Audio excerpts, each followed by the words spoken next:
All right, so in this video, we're gonna be doing something very different, something that we've never done in the past, and that is having an interview with an actual filmmaker. I was lucky enough to get an interview online with Pass. Now, his feature film called Stolen Season came out 1 May and Amazon Prime and iTunes and so on and so forth. Now, I don't really usually do this, but the thing that kind of drew me into him is that he shoots his feature films with one other person, which in my opinion, that's crazy. You know, when he first told me that, I thought he was crazy, but after watching his film, Stolen Season, I was just blown away. My whole perspective in filmmaking really changed. After meeting with him and talking with him a couple of times about his process, there's absolutely no excuse for, for anybody to not make a movie. And, there is going to be some spoilers in this interview. So if you haven't seen Stolen Season, go ahead and check it out first, rent it or buy it, and then watch this interview. And I'll tell you that it's going to be worth it. You're definitely going to pick something up from this interview that you probably never thought about before. That being said, let's go ahead and get this started. It is going to be a long interview because I had so many questions and I actually have a lot more questions for him. But for now, here's what we got.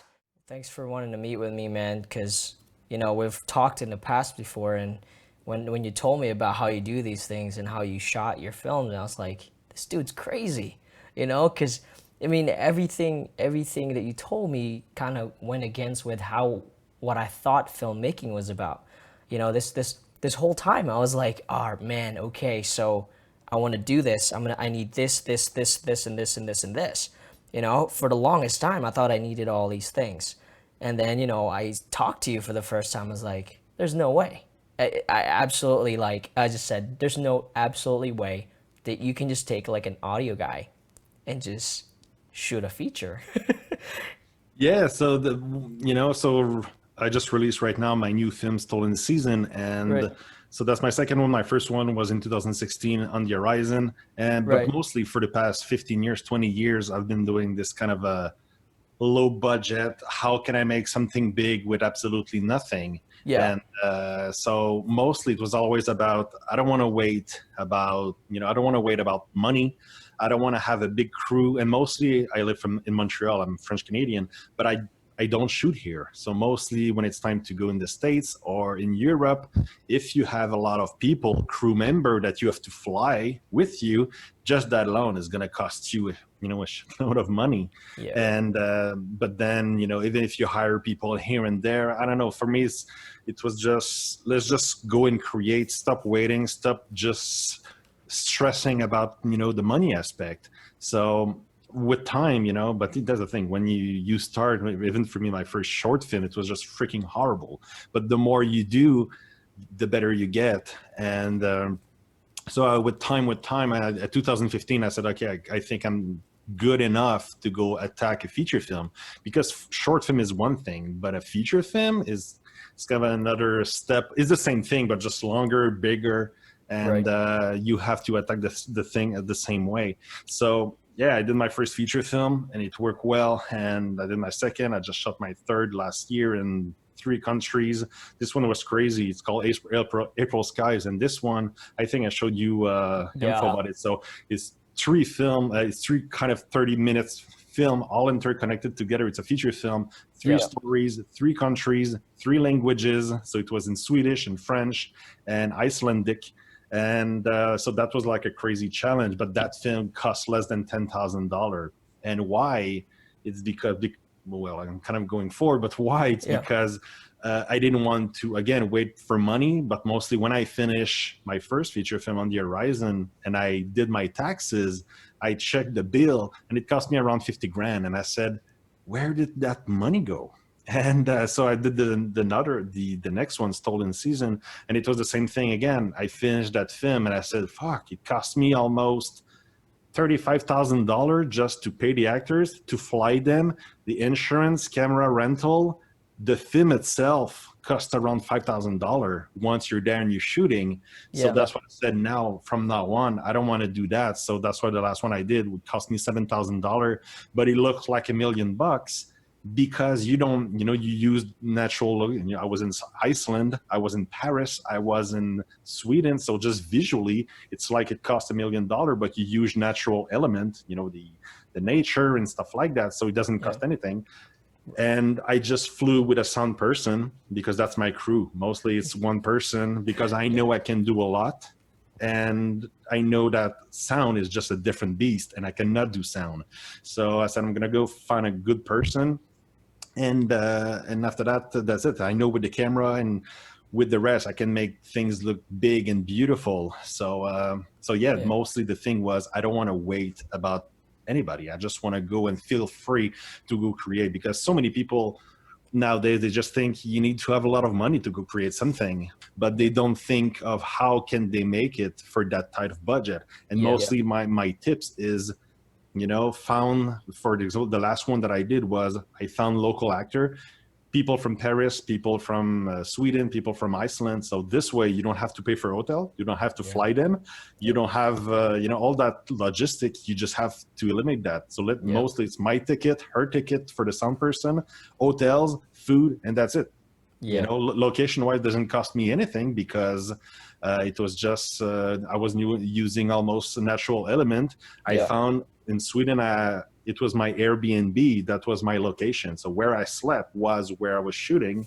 So you use those kind of elements to make, that's how you make a film for nothing. So because right now I'm doing a making of Unstolen Season, the new feature film, and I'm explaining in that for me. And I think that's mostly all the vloggers, people online. Oh, I got this. That's how I met you. You were doing amazing, cool comparison camera between the pocket and the red and stuff like that. And mostly the big problem, I think, and even for me, it took me a long time, but now I've realized that it's so easy to be caught in this kind of a drug addict mentality of I need a new gear, I need a new camera. But that's cool. We need those type of videos to comparing, but in the end, a camera is just a tool. And so the first feature film I did it with the Red 6K, the new one I did it with the Red 8K. And after Stolen Season, I said, I can sell that camera and made like $50,000.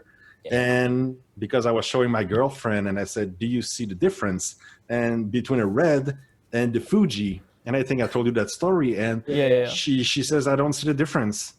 So mostly the thing was nobody cares. Mostly what people want is cool concept, cool story, great characters.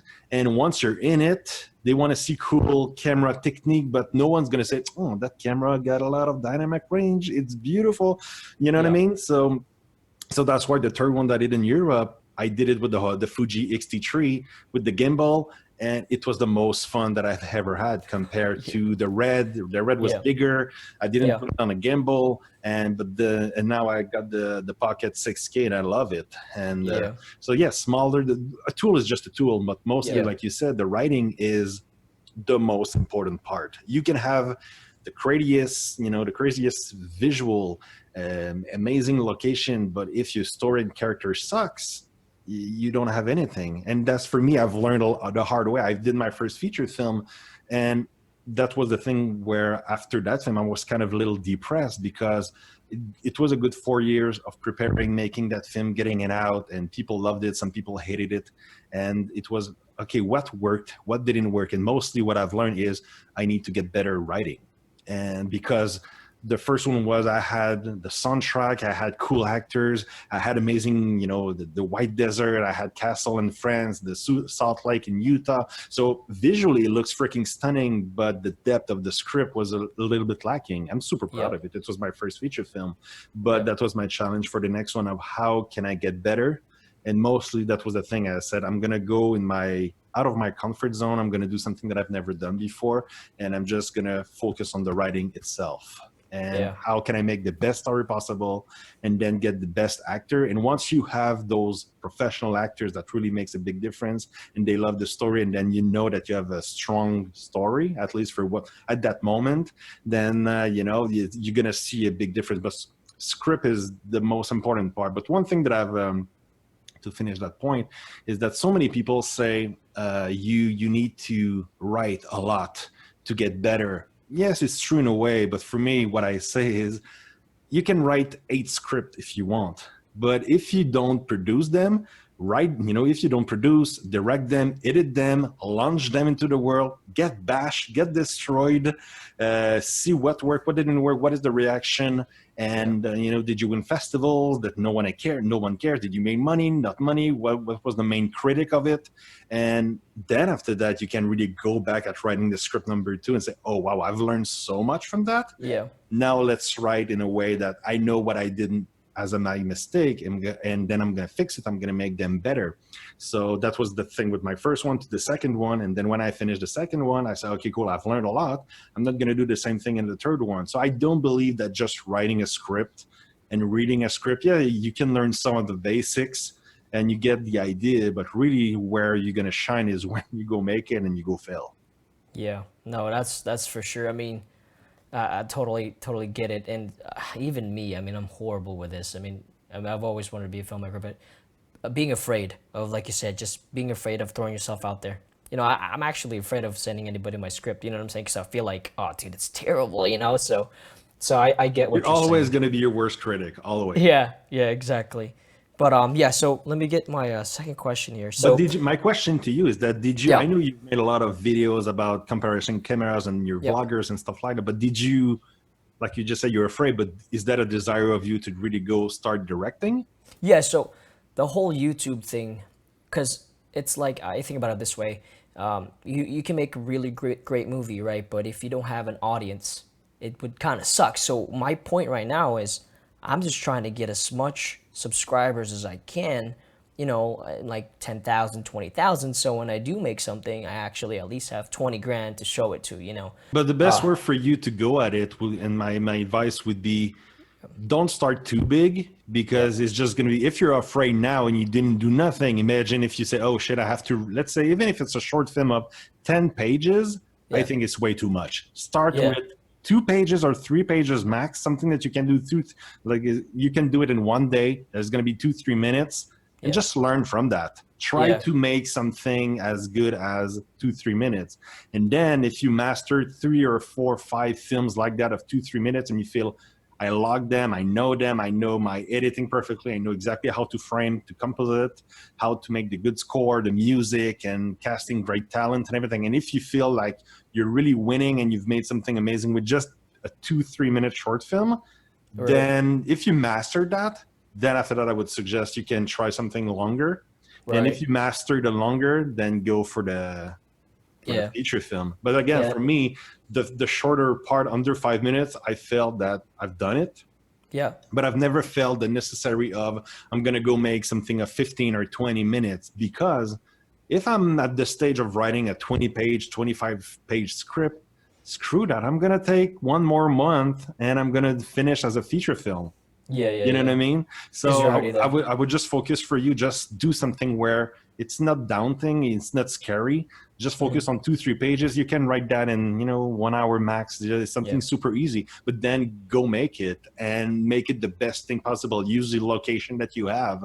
Just use element that it's going to be, at least now, start in your comfort zone, and use element that you feel that you're not going to be afraid. Because if you just do things so out of your comfort zone right from the start, you're never going to do it. Honestly, after watching your movie, right, I had to stop it because the kids were around, but I was like, all right, I'm going to turn this off, I'll watch it at night. It made me so mad, because the way you shot everything was so planned. It was I'm not trying to give any spoilers away, but just the stuff that you chose, like, because you told me everything was lit naturally, right? Yeah. So I kind of knew that, and I saw it in the movie, and it's like, you're placing people where there's light. You know what I mean? I would have never thought about that, because I always thought about that you would have to put a light there. You kind of know what I'm saying?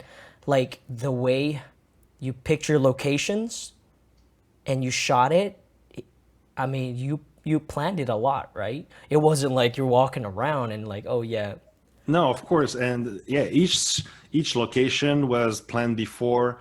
Everything was planned, because I live in Montreal. So this film, the Stolen Season, was filmed in Portland. So everything that I do is always via distance. I Google everything. I never like the actors, it's all via distance like this. This is how I meet my actors. We FaceTime, phone call, we talk, and then the first time I meet them is on set. All my location is all Google images. You know, That's I Google. crazy. Yeah, so like the beach, the big beach was just, oh, I saw a beach, and that's it. I guess we're gonna make it work. And then the club, you know, the nightclub, the house was all Airbnb. You have a sense, oh, I think, okay, it's gonna be cool. The therapist office, okay, she sent me one picture, and then I said, okay, I know I can make it work. But then when you arrive, that's where you discover everything, and then you either freak out, or you know, it just worked. But mostly, knock on wood, so far it's been great because I feel I have this sense of I'm confident enough that it's good enough that I know once I'm there I can tweak stuff, move stuff. But mostly, you know, for example, just to show you, I got one little LED light like this, a little tube. That mostly was my light. That was my lighting, you know. It's just I put it on the floor just sometimes if it was just way too dark, but that's about it. But mostly, of course, if I shot the film, I think is 19 days, 18 and 19 days. But in general, when you do a feature film, is around 30 days or something like that. If you really take your time, placing a lot of lights, it could have look way better. I could have taken the time and just go the normal route, but it would have cost me probably $25,000 more. Because I have to pay my actor more, location takes longer, I have to stay in a hotel longer, food for everyone. So you have to take that by account. So that's why mostly all my film is always shot outside. Why? Because the sun is your best light. But the thing with Portland, for example, all the scenes at the beach, it's there at different time in the film, but it was all shot in the same 3 hours. But the nature of it in Portland, the weather changed so much every 15 minutes. That you start with a beautiful sunny day, but then 15 minutes later, it's all cloudy, misty. And, you know, when she's jumping into the water, it was just, the wave was just starting to go crazy. And I had so much scene that I had to cut because when I was doing over the shoulder to over the shoulder, one side of her looks beautiful with this kind of blue sky. But then when I go to him, it looks like it's a storm was coming, and it's only we lost him in the mist. It was completely crazy. So sometimes it's good and bad. But if you shoot in natural element, you shoot way faster. You don't have to depend on light and stuff like. You just go and you know your camera. You don't have to spend so much time of lighting exterior scene. So it was maybe 2-3 scene where I was like, maybe if I had one more day. For example, whatever, near the end, the flicker thing, that's on camera, I didn't see it. It was when I got back home, I saw the flicker. I was like, fuck. But whatever, you know, I don't think it really distract you. But mostly it's not perfect, but most of it, I'm super proud. But you need to work in those elements where you have your budget and you need to know how much time you can shoot that thing.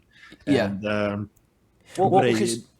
No, but so mostly you have to think outside of the box because if you go the conventional way, like you said, you know, with this big HMI and stuff like that, you're never going to make it. It's going to cost you a fortune. Yeah. And one of those things is like, I have heard and have seen when people claim I made a low budget film. Okay. I've heard them say that. But when I look at their credits and I looked at their equipment they have, there's no way. It's just not a low budget film, right? So when I first talked to you, you told me, yeah, I shoot low budget. I was like, okay, cool. And I thought you were crazy, but you showed me, dude, like Stolen Season was like, that's it. That is low budget, bro. Like, but it doesn't look like low budget. You know what I'm saying? Yeah, for example, without bashing, I love, Film Riot. I love those guys. But when they say, oh, we made something low budget and it was like $100,000 for a short film, I was like, why did you do that? You know? Yeah. It's like, when you watch, it looks super professional, but still with that $100,000, I could have made probably 7 feature film, you know? And that's why I think you're so unique, dude. And you're so underrated. It just makes me mad. I wish that you're going to be able to change like next generation to, oh my gosh, I can just do this. Give me a camera. Let me go do it. You know what I'm saying? To our generation was like, you need this camera, you need this and this and this, and then you can shoot a movie. So I did my first one. To give a story about the masterclass that I'm preparing is that when I finished my first one, it was so much work. It was 4 years of my life. And I said, never again. I was kind of depressed. I said, I don't want to do that thing again. It took so much of me and, you know, finding the money and all that stuff. And I said, I don't want to do it. So 2016, I didn't do nothing. I was a little bit depressed. And then one friend of mine says, here's some little money. And do you want to go make a film? I said, okay, cool. But you know, I had bad experience on my first one and I lost a little bit of the passion. So the second one was, if I'm going to do that, I need to fall back in love with filmmaking. And I was afraid that Stolen Season would have been too much of a drama. And I was kind of losing my style of something dreamy with the 80s music vibe and all that stuff. But I said, the funny thing is that, okay, cool, I'm going to go back and fall in love with the process. And then 1 week before shooting the film, I had my storyboard, and I never storyboard. I never do that. I don't believe in that. And for me, it's just like, yeah, I come my scene, I'm going to do a wide, I'm going to do this. But then 1 week before, I said, you know what? Screw that. I don't want to go make that film with a plan. I'm going to have a sense of, yeah, I know exactly where I'm going to shoot and everything, but I'm just going to go free and be in that moment, see with the actors what we're going to create. Yeah, I have a vision, I know where to go, but you know, improvisation is there to really try things. And when you don't have to lose so much time on lighting and being technical, you create way more. You have way more time to be free and create and talk with your actor, try new things. So instead of wasting 25 minutes of, oh, let me try to get my panel with this beautiful light, and like, fuck it, for 25 minutes, I can shoot so much stuff and try new stuff. And so that's what we did. And then I had the best time. And then when I finished that film, that it costs overall at the end to make it around $45,000. It's still a lot of money, but that's why I said, I don't want to do that again. So the next one after that, because the next time that I'm going to have that money may take a while, but that's where when I checked my taxes, I said, I can cut that off. I can cut this, and that. And I can make probably the same film or better. So that's why after that, 8 months after, I wrote a feature film, April Sky. That's my third one. And I said, I want to write something that's completely experimental. This is my screw you guys film in a sense. If people love it, fine. If they don't, who cares? But I really wanted to do something completely different from my past two film. And then, so that's why I said, I'm not going to wait. I'm going to use my own money. I'm going to go there. And I'm just going to make something cool. So in 1 month, I wrote a script.